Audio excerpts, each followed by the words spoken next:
Hi friends, we're back with Catherine. We have a 5-string fiddle here, unbranded. We just got it all set up, $40 harp style tailpiece, and I'm sure Catherine will tell you a bit about it, but we want to hear how it sounds. The strings have had a week or so to break in, so we'll turn it over to Catherine.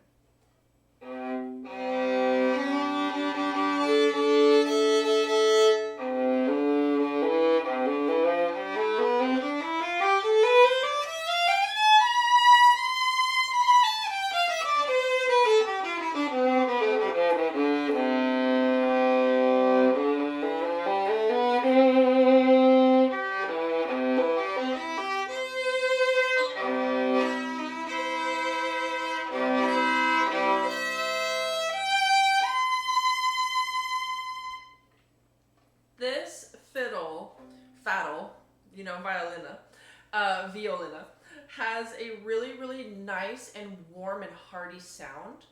Um, Even though it's around, I want to say about 14 inches or so, it has a really nice resonance and vibration to it, and it projects quite well for its size. It's extremely impressive. I understand that there were some sound post adjustments that were made to it, and it really opened up the sound because I played on this when it was a little itty bitty viola, and it had like the quietest sound. But after graduating it to this 5-string and adjusting the sound post, the sound like really opened up. And one of the I wouldn't necessarily call it an issue, just one of the risks of having a 5-string 14-inch instrument is the C string tends to be a bit weak. But this C string really packs a punch, and it's extremely present and quite clear.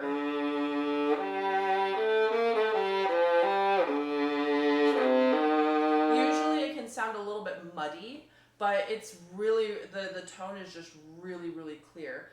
And so, as John mentioned, we do have this harp style tailpiece, and what it does is it elongates those lower strings, and the more tense the string, the more sound that it provides.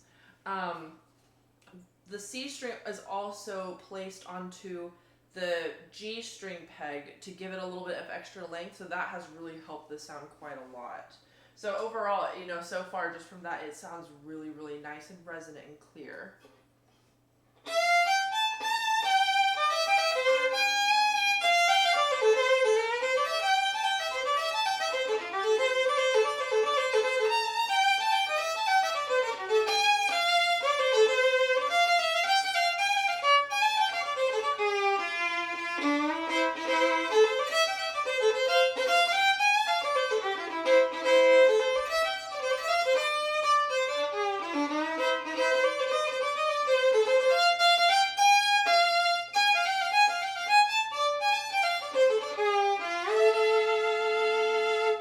Another thing I really like about this fiddle, faddle.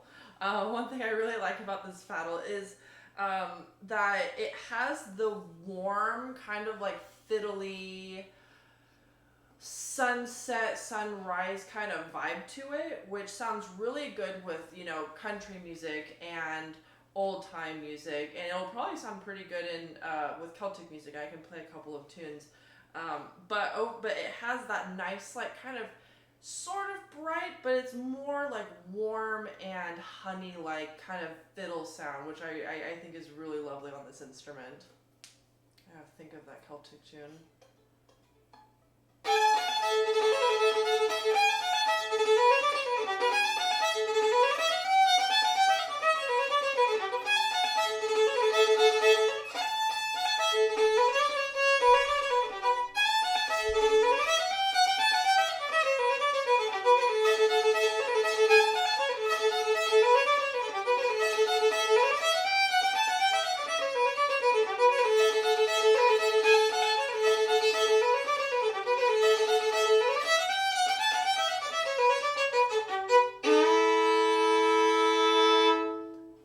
So honest, I haven't played that since St. Patty today, but it has that, it also has a nice crispness to it.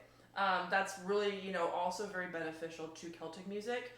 I'm not a professional Celtic player. I dibble and I dabble, but for those of y'all who are more advanced than I am, I think y'all would really appreciate the crispiness of especially the upper strings.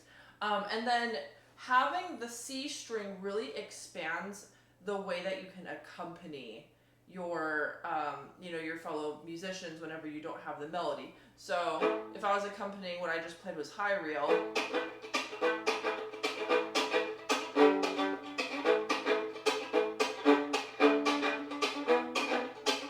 I have that like low bass note, which is really cool. And so you can do a lot of like twin fiddle stuff. So I know a lot of people do twin fiddles with 1 5-string and 1 4-string, or 2 5-strings, which is really cool, and it increases the range and your color palette of what you can do with twin fiddles, which is really cool.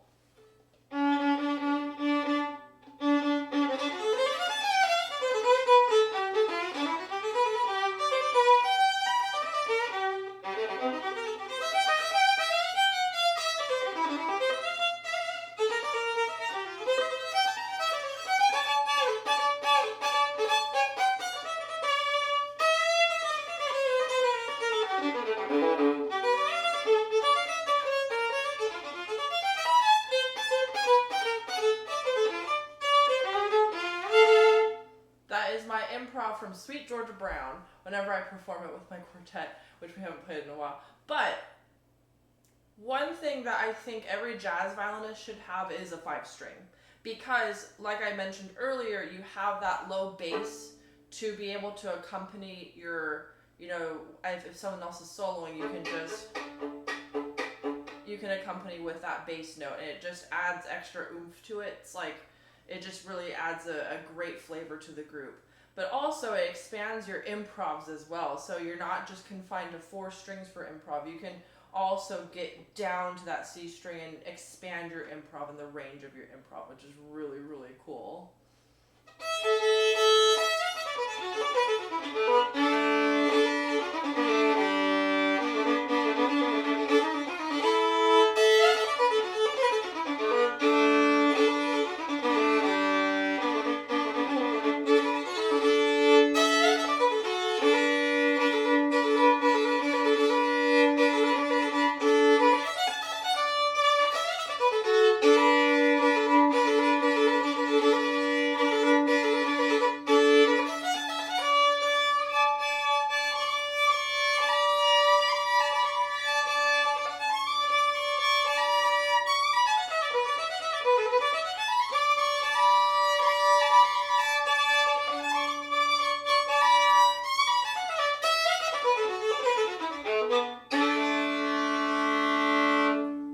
So double stops obviously sound really lovely on this instrument. I don't really have much to say about that.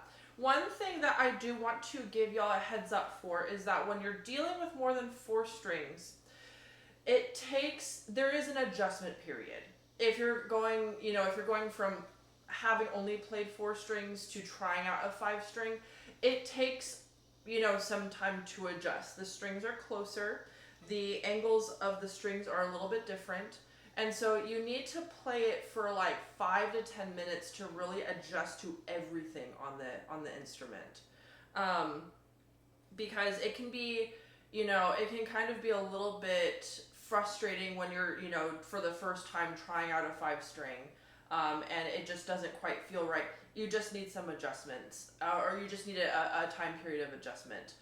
When I got my first 5-string, it took me a good while to like really, really get adjusted to it. So it's important to play on it for a certain amount of time and to make sure that, you're learning what it actually feels like. Or, you could also be, a savant and just, immediately adjust to it, which I'm so jealous of y'all. But it takes some time, and the strings are quite close together, so you have to adjust your technique just a little bit. But the adjustment is not bad at all. It just takes a little bit of time and a little extra just thought to really think about everything. Once you get used to it, and it's so great. I switch between my viola to my violin all the time. And so it just takes a little bit of time, but it is so rewarding once you get used to it. So if you are a modern violinist or a modern violist and you play in styles that are outside of classical, I think that you definitely need a 5-string, and you should definitely try this instrument out. Awesome. Bravo, Catherine. Just want to touch on a couple things. So thank you for pointing that out. So it is a converted 5 string. It was a viola. It's now a violin. I actually got this idea from a fiddler here in down towards Burleson or Crowley, Texas, and she had a converted violin into a 5 string. So I'm like, well, interesting. So we've got this, viola, and for people with smaller fingers, or for some people, that's actually a desirable thing. But yeah, it does take a little adjustment. This one we did add, per Catherine's suggestion, the tuners, because 5 strings are notoriously difficult to tune. So Catherine had me put on, or suggested the geared pegs, so the Whitners. So while I'm jibber jabbering on that, Catherine, do you have any thoughts on that? And I think they're all, even the E string is too. The E string is a solid peg, but you have the fine tuner down here, so it's fine. No pun intended. Yeah, I love the geared pegs. Like, I love geared pegs. They make life so much easier.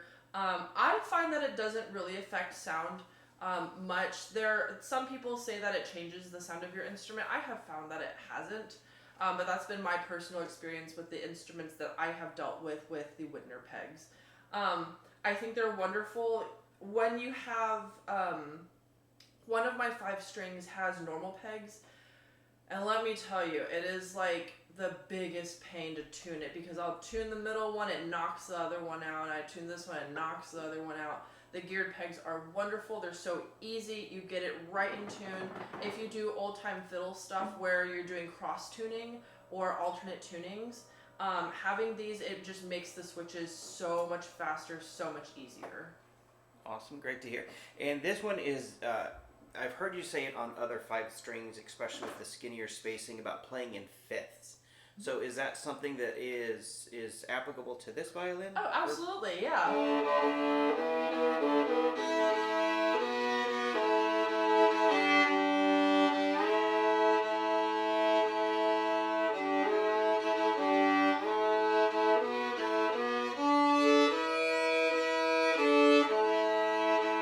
Yeah, once you find the right spots on your fingers, it's pretty easy to play fifths on this thing. I also have really skinny fingers, like really skinny fingers. I had to get my own instrument shrunk.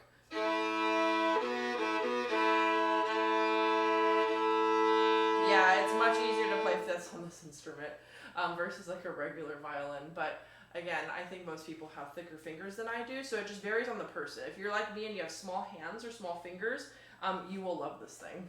Super cool. And just for context, before Catherine does these demos, she plays it for about 1 or 2 minutes just to get it in tune, to make sure, and just kind of noodle it around. But she literally just walked in the door, picked this up, noodled it, and she's playing that well with it. And noodling just means, just practicing on it. So Texas talk here.